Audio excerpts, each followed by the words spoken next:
Hello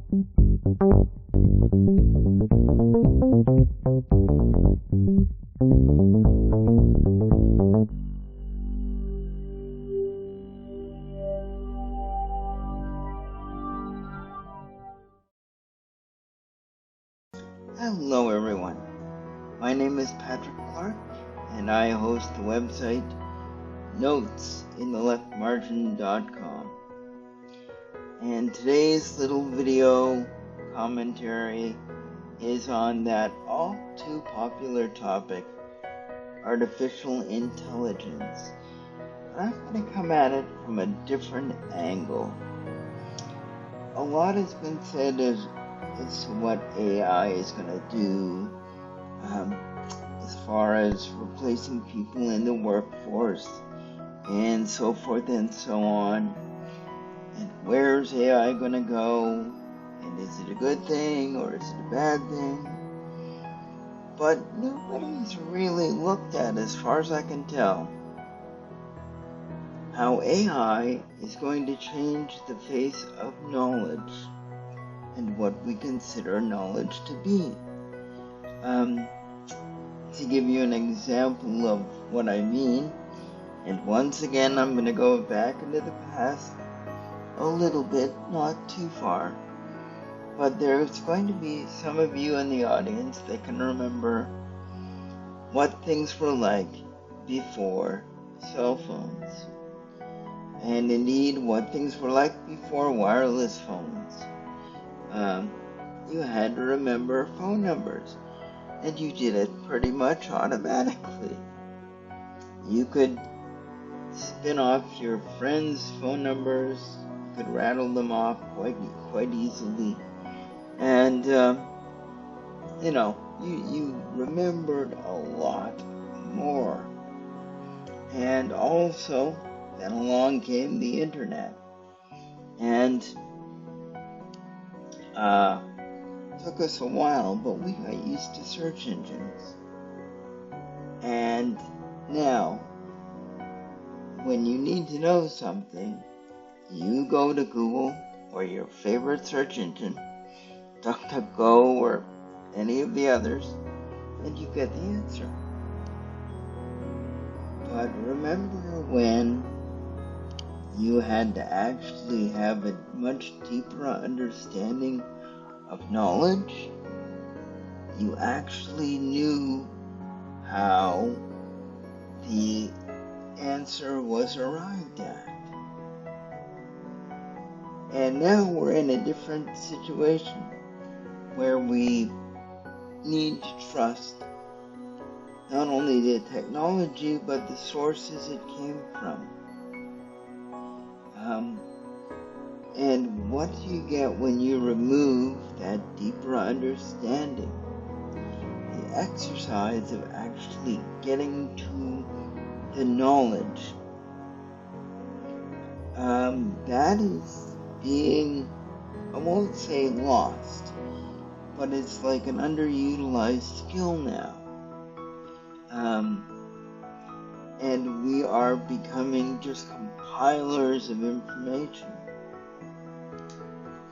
And if that wasn't cause for concern, I don't know what is, but we're about to step into another realm, and that is AI as it evolves can even now look at hundreds of thousands of documents in an hour, something that is just beyond human capability.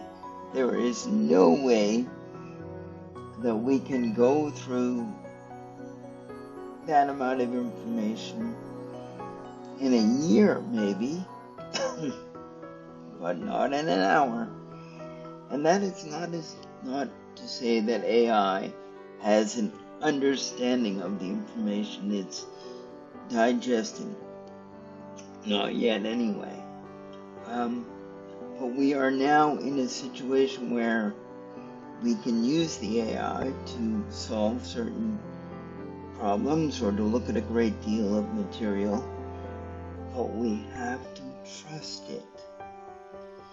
right?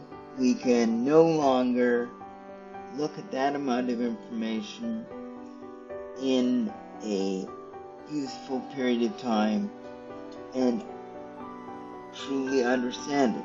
You might be able to get an overview of some topics, but the paradigm has shifted to one of trust. And as we get more and more used to it, what happens to the mental effort put into understanding? And that, I think, has real impacts for, and I've come back to this many times on this blog and on my YouTube videos, the benefits of effort. In this case, mental effort. That's often how a personality and an individual grows, is by effort. And what happens when that deep effort is removed? That's what's got me concerned. It's not really about the AI per se. It's the lack of effort that we're getting used to, right?